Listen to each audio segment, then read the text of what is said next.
बारिश, किस जगह पड़ेगी बर्फ, कहां रहेगा कोहरा, कैसा रहेगा तापमान, पर्यटन स्थलों पर क्या रहेगी मौसम की स्थिति। जानने के लिए देखिए मौसम खबर रोजाना शाम 7:30 बजे सिर्फ डीडी किसान पर।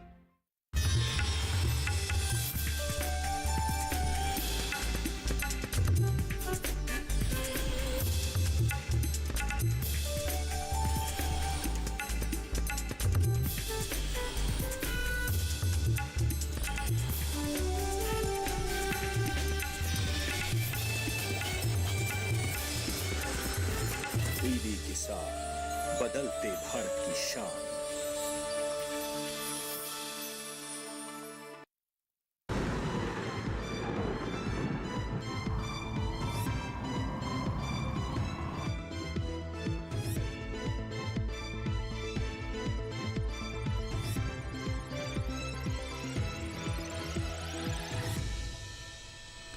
नमस्कार, आप सभी का स्वागत मौसम खबर में। मैं हूं मुकुल शर्मा। मौसम खबर में आपको बताएंगे आने वाले दिनों में कैसा रहेगा मौसम का हाल और साथ ही मानसून की क्या है ताज़ा जानकारी। लेकिन आइए सबसे पहले नजर डालते हैं मौसम की बड़ी खबरों पर। क्या कुछ खास गतिविधि दर्ज की जाएगी देश के अलग अलग क्षेत्रों की, अगर खास तौर से हम बात करें। पहली बड़ी खबर जम्मू कश्मीर से, जहां गरज चमक के साथ तेज हवाएं चलने का अनुमान जताया गया है मौसम विभाग द्वारा। इसके साथ ही उत्तराखंड की अगर बात करें तो यहाँ भी गरज और चमक के साथ तेज हवाएं चलने के आसार बनते हुए नजर आ रहे हैं। वहीं अगर बात की जाए असम की तो आपको बता दें इक्का दुक्का इलाकों में यहाँ भारी बारिश की संभावना जताई गई है। जबकि अगर बात करें खासतौर से नागालैंड की तो यहाँ भी छिटपुट जगहों पर मूसलाधार बारिश का अनुमान बना हुआ है। और वहीं खासतौर से तटियान प्रदेश की अगर बात की जाए तो कहीं कहीं गर्म हवाएं चलने की संभावना यहाँ जताई गई है। तो जाना आपने क्या कुछ खास गतिविधि दर्ज की जाएगी। और आइए बात कर लेते हैं मानसून को लेकर भी। आमतौर पर जो मानसून है 1 तारीख को दस्तक देता है, लेकिन इस बार क्या इसमें कुछ देरी हो सकती है और आखिर कब तक मानसून दस्तक देगा, इसके लिए आइए नजर डालते हैं हमारी इस खास रिपोर्ट पर।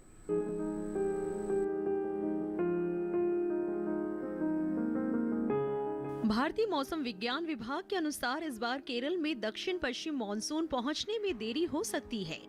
सामान्यतः केरल में मानसून पहुंचने की तारीख 1 जून है और इसमें 7 दिनों का उतार चढ़ाव देखने को मिलता है।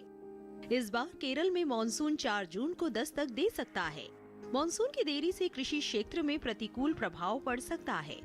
IMD पिछले 18 साल से मानसून के भारत आगमन पर पूर्वानुमान लगाता आ रहा है और इनमें अधिकतर अनुमान सटीक रहे हैं। तो जाना आपने जो मानसून है आमतौर पे जो 1 जून को दस्तक देता था उसमें थोड़ा सा विलंब हो सकता है। अभी तक का जो एक अनुमान जताया गया है मौसम विभाग द्वारा वो यही कि 4 जून को अब ये दस्तक देगा, जिसमें करीब 4 दिन का उतार चढ़ाव जो है वो भी शामिल किया गया है। यानी आगे पीछे थोड़ा सा हो सकता है, लेकिन अभी तक की जो स्थिति फिलहाल नज़र आ रही है उसके लिहाज से अगर देखा जाए तो ये केरल के तट पर 4 जून को दस्तक देगा। और इसका जो असर है हालांकि धीरे धीरे आगे और भी जो क्षेत्र हैं उनको ये कवर करेगा और उसी हिसाब से कहीं ना कहीं जो अतिरिक्त क्रियाकलाप रहते हैं, जो कृषि की गतिविधियां हैं, उस पर भी इसका असर देखा जा सकेगा। अब आइए मौसम खबर में आगे बढ़ते हैं और बात करते हैं क्या कोई चेतावनी मौसम विभाग द्वारा जारी की गई है या नहीं, किसी तरह का कोई अलर्ट जारी हुआ है या नहीं मौसम विभाग द्वारा, इसकी जानकारी आपको देंगे। और इसके लिए खासतौर से आइए नजर डालते हैं हम मौसम अलर्ट पर। जी हाँ, कहाँ के लिए कोई चेतावनी जारी की गई है या नहीं, या किस तरह की जो संभावना है वो जताई गई है, इस मैप के जरिए आपको बताने की कोशिश करते हैं। देखिए क्या स्थिति रहेगी देश भर की अगर बात की जाए। फिलहाल हरा रंग जहां आप देख पा रहे हैं इस बात का सूचक, इन क्षेत्रों में किसी भी तरह की कोई चेतावनी जारी नहीं की गई है। लेकिन जो पीला रंग आप देख पा रहे हैं, नजर बनाए रखने की जो बात कही गई है। अगर हम पहले बात करें पूर्वोत्तर राज्यों की तो यहाँ पे अधिकतर जगह मूसलाधार या जोरदार बारिश का अनुमान जताया गया है। जबकि तटियान प्रदेश की बात करें तो गर्म हवाएं चलेंगी। इसके अलावा ओडिशा की हम बात करें या बिहार की बात की जाए और गरज चमक की स्थिति के बनते नजर आ रही है, तेज हवाएं चलेंगी। और ऐसी ही उत्तर पश्चिम भारत में आप देख सकते हैं जम्मू कश्मीर, लद्दाख, हिमाचल प्रदेश, उत्तराखंड, उत्तर प्रदेश की बात की जाए, राजस्थान में भी आप देख सकते हैं बिजली की चमक और गरज के साथ जो तेज हवाएं हैं चलने का अनुमान जताया गया है। आगे बढ़ते हैं, अब नजर डालते हैं मौसम पूर्वानुमान में बारिश की स्थिति क्या दर्ज की जाएगी अलग अलग क्षेत्रों की। अगर खास तौर से बात की जाए, पहले बात करते हैं उत्तर पश्चिम भारत की, तो आप देख सकते हैं जम्मू कश्मीर, लेह लद्दाख और साथ ही हिमाचल प्रदेश की अगर बात की जाए तो कई जगह बारिश का अनुमान यहां के लिए जताया गया है, जबकि पंजाब, हरियाणा, राजधानी दिल्ली, पश्चिमी उत्तर प्रदेश और उत्तराखंड में भी कहीं कहीं बारिश हो सकती है। हालांकि पूर्वी उत्तर प्रदेश की बात करें तो यहाँ किसी भी तरह का कोई अनुमान नहीं है बारिश के लिए, यानी बारिश के लिहाज से मौसम यहाँ साफ रहेगा, लेकिन मैदानी क्षेत्रों में कहीं कहीं बारिश है, तो पहाड़ी क्षेत्रों में भी आपने देखा कई जगह बारिश होगी। और पूर्वी भारत की अगर बात की जाए, पहले पूर्वोत्तर राज्यों में आप देख सकते हैं अधिकतर जगह बारिश का अनुमान जताया गया है।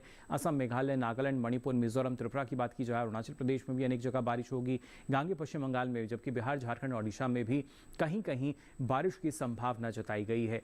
दक्षिण भारत की अगर हम बात करें तो पहले केरल में आप देख सकते हैं कई जगह यहाँ पे बारिश का अनुमान है, जबकि कर्नाटक के अलग क्षेत्र, तमिलनाडु, पुडुचेरी, रायलसीमा, तटीय आंध्र प्रदेश, तेलंगाना में कहीं कहीं बारिश होगी, तो अंडमान निकोबार में भी कहीं कहीं बारिश का अनुमान जताया गया है मौसम विभाग द्वारा। तो जान लिया आपने बारिश की स्थिति किस तरह की रह सकती है।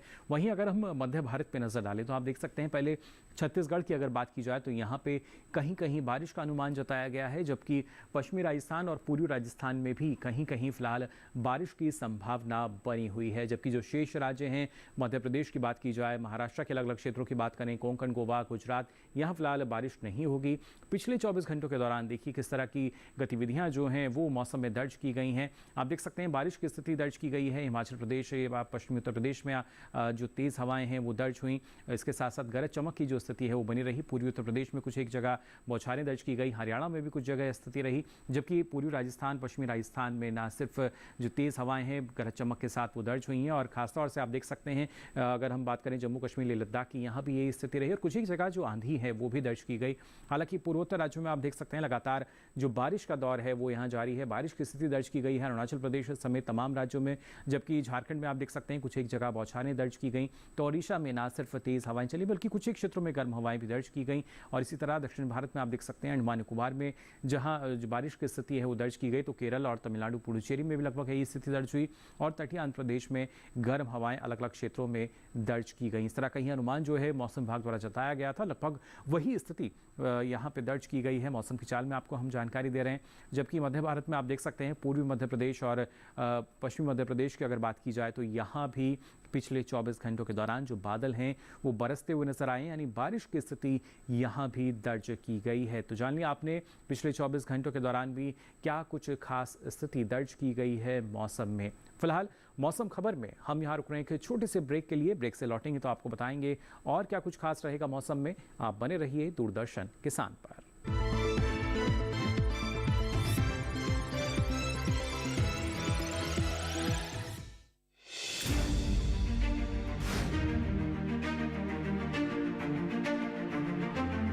फसलों के भाव से लेकर उनकी आवक तक, पैदावार से लेकर बुआई के क्षेत्रफल तक, आयात से लेकर निर्यात तक, घरेलू से लेकर वैश्विक बाजार तक, मंडियों की सही और ताजा जानकारी पाएं। विशेषज्ञों की राय का लाभ उठाएं। देखिए मंडी खबर सोमवार से शनिवार शाम 5 बजे सिर्फ दूरदर्शन किसान पर।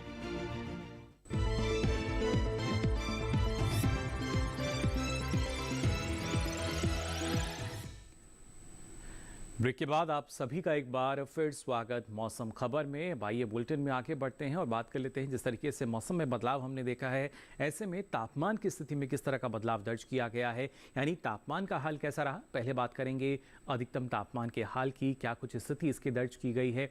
पंजाब की बात की जाए, हरियाणा, राजधानी दिल्ली के कुछ एक क्षेत्र जहां अधिकतम तापमान में इजाफा दर्ज किया गया है। 1 से 3 डिग्री सेल्सियस का जो इजाफा है वो यहाँ दर्ज हुआ है सामान्य तापमान के मुकाबले पिछले 24 घंटों के दौरान। इसके साथ साथ अगर हम बात करते हैं ओडिशा, गांगे पश्चिम बंगाल, हिमालय पश्चिम बंगाल और सिक्किम, असम और मेघालय, तो यहाँ भी करीब 1 से 3 डिग्री सेल्सियस का इजाफा इन तमाम राज्यों में दर्ज किया गया है अधिकतम तापमान में सामान्य तापमान के मुकाबले। वहीं दक्षिण भारत की स्थिति आप देख सकते हैं, केरल, तमिलनाडु, पुडुचेरी, तटीय आंध्र प्रदेश, जहां 1 से 3 डिग्री सेल्सियस का इजाफा दर्ज किया गया अधिकतम तापमान में सामान्य तापमान के मुकाबले। अब बात करते हैं जो दूसरे हिस्से हैं वहाँ पे क्या स्थिति रही है। पूर्वी राजस्थान और कोंकण गोवा की अगर हम बात करें तो यहाँ भी दोनों जगह करीब 1 से 3 डिग्री सेल्सियस का जो इजाफा है अधिकतम तापमान की स्थिति में दर्ज किया गया है पिछले 24 घंटों के दौरान। इसके साथ साथ अगर हम बात करते हैं खासतौर से बिहार, नागालैंड, मणिपुर, मिजोरम, त्रिपुरा की, तो यहाँ एक गिरावट दर्ज की गई है। करीब 1 से 3 डिग्री सेल्सियस की जो कमी है वो अधिकतम तापमान में दर्ज हुई है सामान्य तापमान के मुकाबले। और खासतौर से सौराष्ट्र कच्छ की भी अगर हम बात करें तो यहाँ भी 1 से 3 डिग्री सेल्सियस की एक गिरावट, एक कमी जो है वो अधिकतम तापमान में दर्ज हुई पिछले 24 घंटों के दौरान। बात अगर की जाए इस बीच सबसे अधिक तापमान की, तो आप देख सकते हैं पूर्वी मध्य प्रदेश के टीकमगढ़ में ये दर्ज हुआ। टीकमगढ़ में जो तापमान है वो रहा 44.5 डिग्री सेल्सियस, जो कि सबसे अधिक तापमान दर्ज किया गया। अब बात करते हैं न्यूनतम तापमान के हाल की। पश्चिमी उत्तर प्रदेश के अलग अलग क्षेत्रों की अगर बात की जाए तो न्यूनतम तापमान यहाँ करीब 3 से 5 डिग्री सेल्सियस ज़्यादा दर्ज किए गए हैं। इजाफा जो है वो न्यूनतम तापमान की स्थिति में यहाँ दर्ज किया गया है सामान्य तापमान के मुकाबले। बात अगर की जाए अंडमान निकोबार की, तो आप देख सकते हैं यहाँ भी करीब 1 से 3 डिग्री सेल्सियस का जो इजाफा है न्यूनतम तापमान की स्थिति में दर्ज किया गया है सामान्य तापमान के मुकाबले। वहीं अगर बात करते हैं खासतौर से गुजरात के अलग अलग क्षेत्रों की, तो आप देख सकते हैं 1 से 3 डिग्री सेल्सियस का इजाफा यहाँ भी दर्ज किया गया है न्यूनतम तापमान की स्थिति में। और बात अगर करें खासतौर से सबसे कम तापमान की, तो हिमाचल प्रदेश के ऊना में दर्ज हुआ 17.6 डिग्री सेल्सियस न्यूनतम तापमान दर्ज किया गया। तो जाना आपने किस तरह का बदलाव ना सिर्फ अधिकतम बल्कि न्यूनतम तापमान की स्थिति में भी नजर आ रहा है। लेकिन देश के प्रमुख शहरों की अगर बात की जाए तो वहां पर अधिकतम और न्यूनतम तापमान की स्थिति क्या रही, आइए इस पर भी डालते हैं नजर।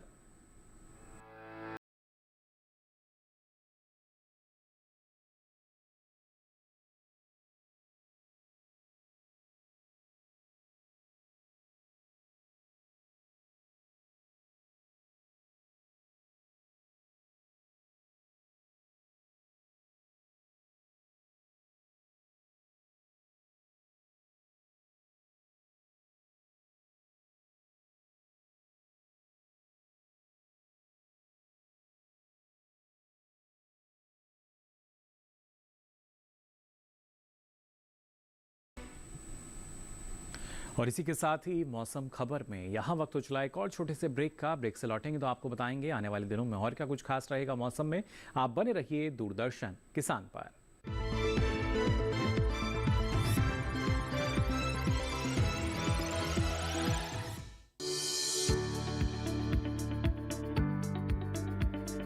कृषि और पशुपालन है एक दूसरे के पूरक। घर आंगन से लेकर व्यावसायिक फार्म तक, मुर्गी पालन से लेकर रेगिस्तान के जहाज तक, बीमारियों से अब पशुपालक ना हो परेशान। विशेषज्ञ करेंगे आपकी समस्या का समाधान। जुड़िए हमसे, पूछिए अपने सवाल। ईमेल के जरिए भी आप हमारे साथ जुड़ सकते हैं। हमारी ईमेल आईडी है ddkisanapc@gmail.com। हमारे टोल फ्री नंबर हैं 1800-113060 और 1800-113061। देखिए अपना पशु चिकित्सक हर रविवार शाम 6:30 बजे दूरदर्शन किसान चैनल पर।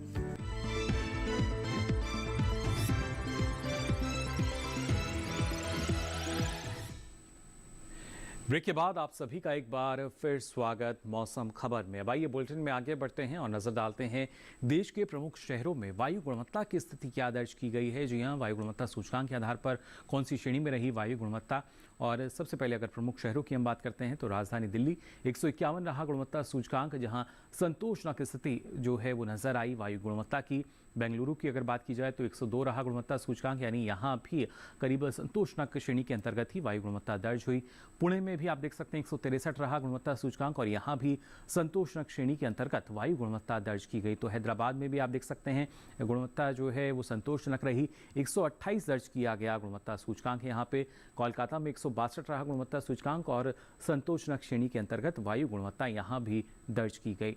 हालांकि मुंबई की अगर बात की जाए तो 82 रहा गुणवत्ता सूचकांक, यानी अच्छी श्रेणी के अंतर्गत यहाँ वायु गुणवत्ता दर्ज की गई है। अहमदाबाद में आप देख सकते हैं 83 रहा गुणवत्ता सूचकांक और यहाँ भी अच्छी श्रेणी के अंतर्गत वायु गुणवत्ता दर्ज की गई। तो लखनऊ की अगर बात की जाए 247 पे पहुंचा गुणवत्ता सूचकांक, जो कि थोड़ी खराब श्रेणी के अंतर्गत यहाँ पे वायु गुणवत्ता दर्ज हुई।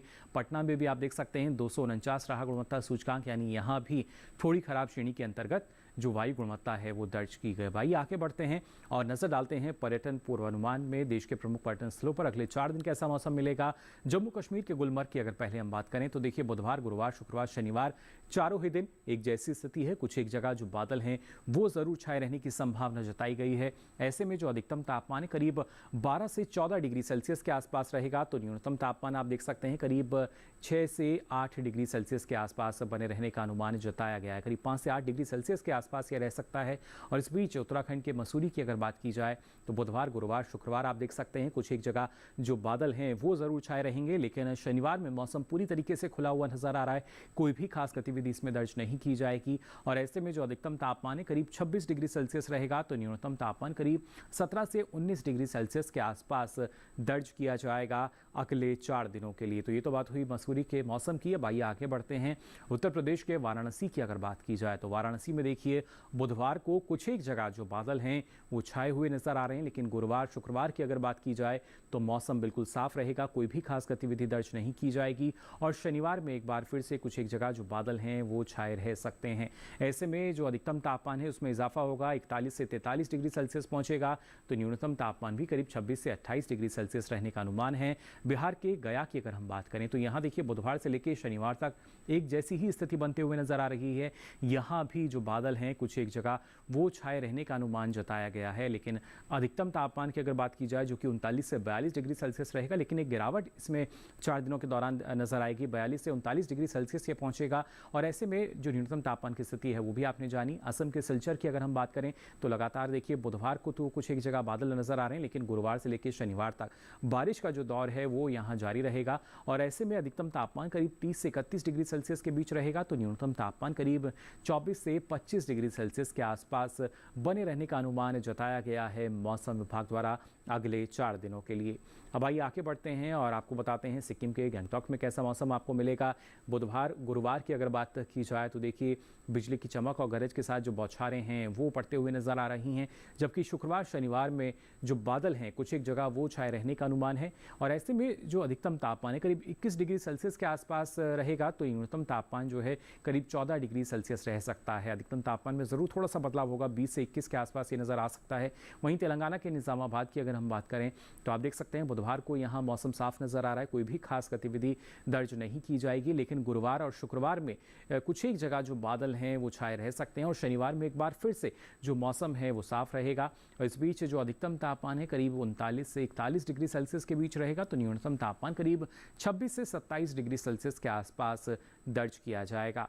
अब बात करते हैं तमिलनाडु के ऊटी की, तो देखिए बुधवार को यहाँ गरज चमक की स्थिति है, बौछारें भी पड़ेंगी, लेकिन फिर गुरुवार, शुक्रवार, शनिवार की अगर बात की जाए तो लगातार 3 दिन जो बारिश है उसका सामना आपको यहाँ करना पड़ेगा। और ऐसे में अधिकतम तापमान करीब 26 से 27 डिग्री सेल्सियस के आसपास रहेगा, तो न्यूनतम तापमान आप देख सकते हैं 10 से 11 डिग्री सेल्सियस के आसपास दर्ज किया जाएगा बुधवार से शनिवार की अगर बात की जाए, यानी अगले 4 दिनों के दौरान। महाराष्ट्र के औरंगाबाद की अगर हम बात करें तो देखिए बुधवार से लेकर शनिवार तक मौसम जो है वो पूरी तरीके से खुला नजर आ रहा है, पर्यटन के लिए काफ़ी अनुकूल मौसम, बेहतर स्थिति। और ऐसे में आप देख सकते हैं जो अधिकतम तापमान है करीब 40 से 42 डिग्री सेल्सियस के आसपास तक ये पहुंचेगा। और ऐसे में अगर न्यूनतम तापमान की बात करें तो ये करीब 21 से 22 डिग्री सेल्सियस के आसपास रह सकता है। अब आगे बढ़ते हैं, गुजरात के अहमदाबाद पे नजर डालें तो आप देख सकते हैं बुधवार, गुरुवार, शुक्रवार, शनिवार चारों दिन यहाँ भी पर्यटन के लिहाज से फिलहाल जो स्थितियां हैं वो बेहतर नजर आ रही हैं। कोई भी खास गतिविधि दर्ज नहीं की जाएगी। अधिकतम तापमान जरूर करीब 41 से 42 डिग्री सेल्सियस तक पहुंचेगा और ऐसे में न्यूनतम तापमान आप देख सकते हैं करीब 27 से 28 डिग्री सेल्सियस बना रहेगा। तो जान लिया आपने पर्यटन के लिहाज से मौसम कैसा रहेगा। अब बात करते हैं कृषि के लिहाज से, हमारे जो किसान हैं वो मौसम को ध्यान में रखते हुए फिलहाल कौन कौन से कृषि कार्य कर सकते हैं, आइए जान लेते हैं इस रिपोर्ट में।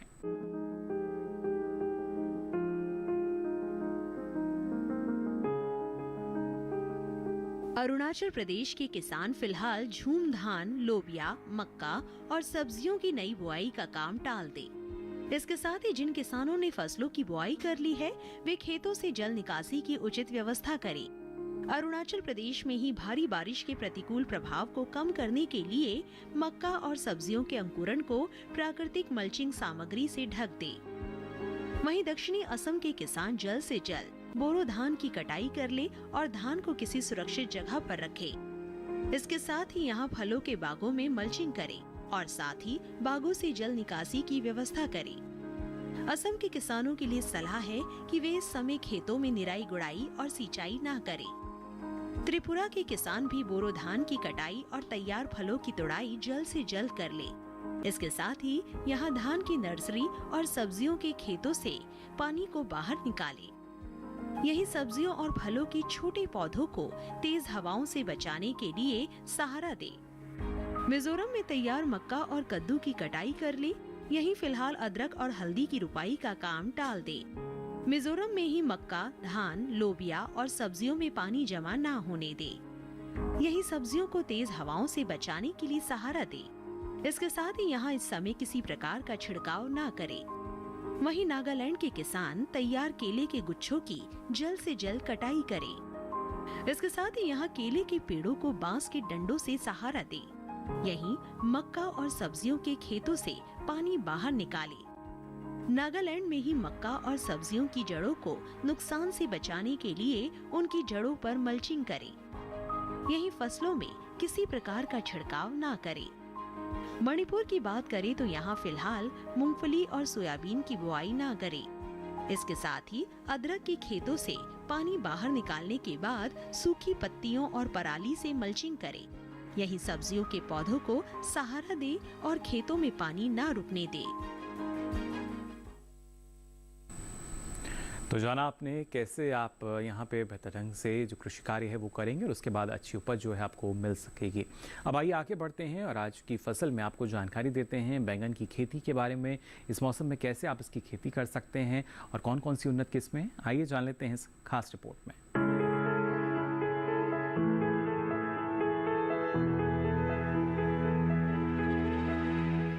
ये समय बैंगन की बुआई के लिए अनुकूल है। बैंगन की बुआई करने से पहले खेतों को अच्छी तरह तैयार कर ले। खेतों की जुताई कर जमीन को समतल कर ले।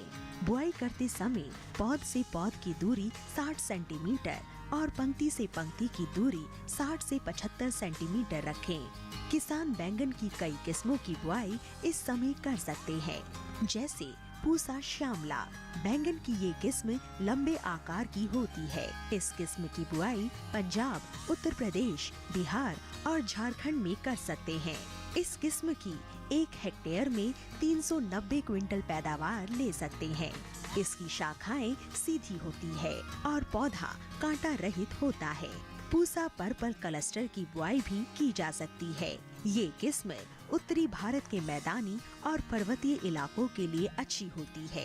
1 हेक्टेयर में 200 क्विंटल पैदावार ली जा सकती है। इसकी लंबाई 10 से 12 सेंटीमीटर होती है। इसका रंग गहरा बैंगनी होता है। इसके अलावा पूसा अंकुर की बुआई की जा सकती है। इस किस्म का आकार गोल होता है।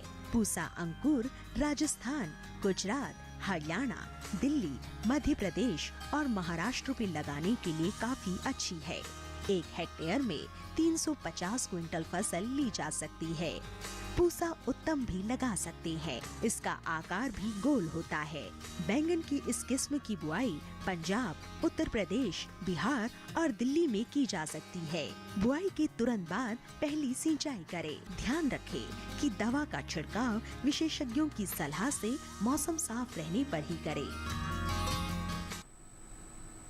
तो जाना आपने इस मौसम में कैसे आप इसकी खेती कर सकते हैं, और आपको बता दें अब ये सारी जानकारी आप देख सकते हैं डीडी किसान के यूट्यूब चैनल पर। इसके लिए आपकी टीवी स्क्रीन पर जो QR कोड दिखाया जा रहा है इसे आप स्कैन करें। इसके बाद आप पहुंचेंगे हमारे यूट्यूब चैनल पर और यहाँ ये सारी जानकारी मौसम खबर के साथ अब आप कभी भी कहीं भी ले सकेंगे।